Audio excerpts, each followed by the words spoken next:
자, 이번 시간에는 제가 승소했던 사례인데요. 제목 보시는 것처럼 점유자에게 과연 집회 수입 통지서를 발송하지 않은 것, 이것이 과연 무효인지 여부, 여기에 대해서 한번 살펴보도록 하겠습니다. 제가 한번 몇 차례 관련된 영상을 찍고 올린 사례가 있어요. 근데도 불구하고 이게 최근까지도 문제됐고 이게 쟁점화되어서 제가 승소했던 사례가 있었기 때문에 다시 한번, 그리고 리마인드 차원에서, 그리고 정리 차원에서 다시 한번 찍어봤습니다. 어떤 사례였는지 한번 제가 이걸 질문을 만들어봤습니다. 한번 보시겠습니다. 안녕하세요, 변호사님. 저는 서울 어떤 구에 있는 상가 오피스텔 관리단의 회장입니다. 다름이 아니고 얼마 전 관리단 총회를 열어서 저희 지하 주차장을 유료화하기로 결정하였습니다. 그런데 상가 임차인들이 이러한 결정에 반발해서 자신들에게, 임차인들이에요. 임차인들이 이러한 결정에 반발해서 자신들에게 관리단 총회 수집 통지서를 보내지도 않았고, 자신들은 관리단 총회에 참석해서 의견을 진술할 기회도 박탈당하였기 때문에 위와 같은 관리단 총회의 결과는 무효라고 주장합니다. 이처럼 상가 임차인들에게 관리단 집회 수입 통지서를 발송하지 않은 것, 이것이 무효일까요? 자, 이런 내용이 쟁점이 되었던 사안입니다. 자, 관련해서 먼저 법부터 살펴보시면서 제가 어떤 내용이 있는지 한번 말씀을 드려보겠습니다. 법부터 보실게요. 자, 사안은 상가 오피스텔 건물이었기 때문에 집합건물법 적용을 받죠. 이 집합건물법 제16조에 보시면 고용부문 관리라고 되어 있어서, 관리, 즉 고용부문 관리에 관한 사항은 통상의 집회결의로서 결정한다 라고 되어 있고요. 통상의 집회결의가 무엇인지 조금 뒤에 보시겠습니다. 그리고요, 구분 소유자의 승낙을 받아서 전유 부분을 점유하는 자, 이 점유자죠. 점유자. 이분들은 보통 임차인이 대표적인 점유자가 됩니다. 자, 이런 점유자는 이러한 관리단 집회에 참석해서 그 구분 소유자의 의결권을 행사할 수 있다라고 되어 있습니다. 여기서 그 구분 소유 의결권, 이거는 뭐냐면 독자적으로 의결권 행사할 수 있는데요. 즉 구분 소유자의 동의는 필요 없습니다. 그 독자적인 의결권을 행사할 수 있지만 그 범위는 그 구분 소유의 의결권에 제한된다, 그런 의미입니다.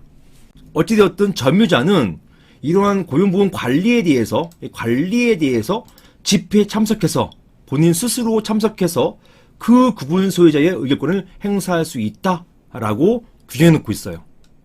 자, 그리고요, 이런 집회 결의 관련해서 이런 집회, 관련 집회를 소집하기 위해서는 관련 집회 일주일 전에 회의 목적사항을 구체적으로 밝혀서 누구에게?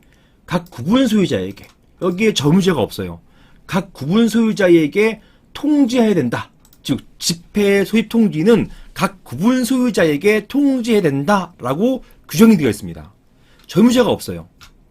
자, 그리고 제38조, 이게 의결 방법인데요. 이게 뭐냐? 여긴 통상의 집회 결의, 그 방법입니다. 통상의 집회 결의 방법은 관련 집회의 의사는 법 또는 규약에 특별한 규정이 없으면, 이 말이 곧 통상의 집회 결의라는 얘기예요. 통상의 집회 결의는 전체 구분 소유자의 과반수, 전체 구분 소유자의 과반수 및 엔드입니다. 그리고 전체 의결권, 기본적으로 지분이에요. 지분의 과반수로서 의결한다. 이게 바로 통상의 집회 결의가 되겠습니다. 다음 규정이 굉장히 중요해요. 보시면 제40조입니다. 점유자의 의결 진술권, 이렇게 해놔서 점유자에게 어떤 의견을 개진할 수 있는 그런 권한을 부여하고 있어요. 즉 구분 소유자 승낙을 받아서 전유 부분을 점유하는 자, 점유자라고 했죠. 이 점유자는 집회의 목적 사항에 관해서, 이 규정은요 사실은 16조 2항과 연결됩니다. 자, 요 2항과 연결되어서, 자, 그 집회의 목적 사항에 대해서 이관계가 있는 경우, 이게 고용부문 관리 관련된 부분이잖아요. 관리에 대해서 의결권을 행사할 수 있기 때문에 보통은 본인과 관련이 있어요. 이렇게 이해관계가 있는 경우에는 그 집회에 출석해서 의견을 진술할 수 있다라는 것입니다. 이런 권한을 부여했고요. 이게 바로 의견 진술권이죠. 이런 의견 진술권을 보장하기 위해서 어떤 조치가 마련되어 있냐면, 자, 1항의 경우 이렇게 의견 진술권을 보장하기 위해서 집회를 소집하는 자, 관리인 또는 구분 소유자 5분의 1 이상이 되겠죠. 이런 집회를 소집하는 자는 34조, 아까 보셨죠? 여기 34조, 이런 집회 소집 통지, 이런 34조에 따라서 소집 통지를 한 후에 지체 없이, 이 소집 통지는 누구에게 했었죠? 구분 소유자에게. 구분 소유자에게 소집 통지를 한 후에 지체 없이 집회의 일시, 장소, 그리고 목적 사항을 건물 내에 적당한 장소에 게시하여야 한다라고 규정해 놓고 있어요. 왜냐하면 임차인들은 건물 내에 있는 분들이잖아요. 점유라는 얘기는 그 건물을 사용하고 있다는 얘기니까, 사용하고 있기 때문에 대부분 임차인들은 건물 내에 있습니다. 따라서 이런 건물 내에 집회의 일시, 장소, 목적 사항을 게시해야 돼요. 게시하여야만 한다고 규정되어 있습니다. 이게 바로 죄무자에게 의견 진술권을 보장하는 방식이에요. 이게 없으면 문제가 될 수 있습니다. 이게 중요한 내용이에요. 자, 그래서 사안 같은 경우 어떻게 되었냐 하면, 사안처럼 주차를 유료화하는 것, 종전 무료 주차에서 이걸 유료화했습니다. 이렇게 유료화하는 것은 고용부분 관리 행위가 되는 거죠. 관리 행위로서 임차인과 같은 점유자에게도 의결권이 있습니다. 당연히 여기는 관리 행위로서 이 조항에 따라서 의결권이 있습니다. 이런 점유자에게도 의결권이 있어요. 의결권을 행사할 수 있다. 따라서 이런 점유자에게도 이런 의결권을 행사할 수 있는 기회를 주는 것이 바람직합니다. 어떤 방식으로요? 호집통지서를 같이 보내는 방식으로 이런 의결권 행사할 기회를 주는 것이 바람직하긴 해요. 다만 법무부에서 유권 해석은 제가 이걸 여러 번 받아봤어요. 좀 바꿔보기 위해서 받아봤는데, 유권 해석은 이런 관련 집회 소집통지서를 구분 소유자에게 통지하도록 법이 규정되어 있기 때문에 어쩔 수 없다는 얘기예요. 이 법이 구분 소유자에게 통지되어 있기 때문에 점유자에게 통지할 의무를 부여하지 않는다라는 것입니다.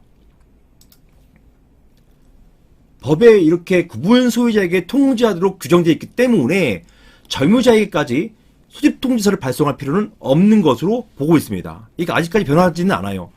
바람직하긴 하지만 구분 소유자에게 소집통지하면 되는 것으로 해놓고 있습니다. 그러나 이와 같이 점유자가 고용부분 관리에 관련된 중요한 결정에서 배제되는 것을 방지하기 위해서 아까 보셨지만 집행건물법 40조입니다. 법은 명시적으로 점유자의 의견진술권을 보장해서 건물 내 적당한 장소에 집회에 대해서 공고하도록 규정하고 있습니다. 아까 보신 바로 이 조항이에요. 집회의 일시, 장소, 목적 사항을 건물 내 적당한 장소에 게시하여야 한다라고 의무를 부여하고 있어요. 이런 공고할 의무를 부여하고 있습니다. 판례도 제가 승소했던 판결이에요. 승소했던 판결, 이 판례도 건물 엘리베이터에, 이 엘리베이터, 게시판 이게 아니라 엘리베이터에 집회 공고문을 부착한 경우, 괜찮다는 것이에요. 부착한 경우 집행건물법 제40조의 요건을 갖춘 것으로서 유효하다. 이렇게 보았습니다. 반드시 게시판이나 어디에 다 붙이는 게 아니라 건물 엘리베이터에 공고문을 부착한 경우 그거 유효하다. 집행건물법 제40조를 갖춘 것이다. 유효하다. 이렇게 판시하였습니다.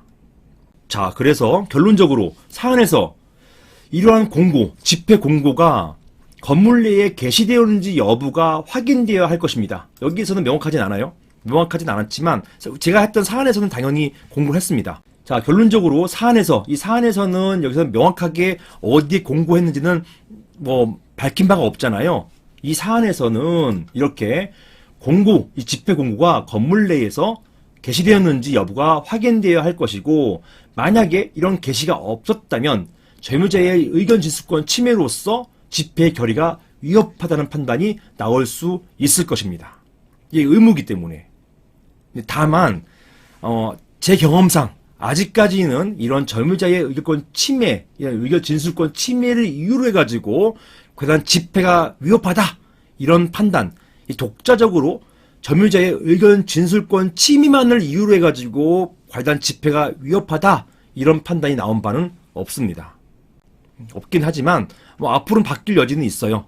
왜냐면 점유자의 의견 진술권도 보장되어야 되는 것이고 집행검법 제40조에서는 의무화 해놓고 있기 때문에 이런 의무 불이행의 경우에는 그 집회 결의가 위협하다 이런 판단이 나올 수가 있습니다. 어찌되었든 재용구처럼 점유자에게 관련 집회의 소입 통지서를 발송하지 않은 것 이거 자체는 유효해요.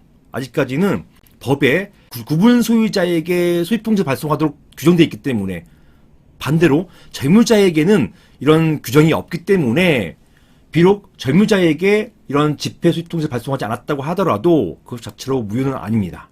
그것만 가지고는 무효로 보지는 않습니다. 하지만 집행검법 제40조에서 점유자에게 의견 진술할 기회를 제공하기 위해서 건물 내에 적당한 방식으로 공고하도록 의무화해놓고 있습니다. 이렇게 함으로써 점유자의 의견 진술권을 보장하고 있다. 이게 결론이 되겠습니다. 이상입니다.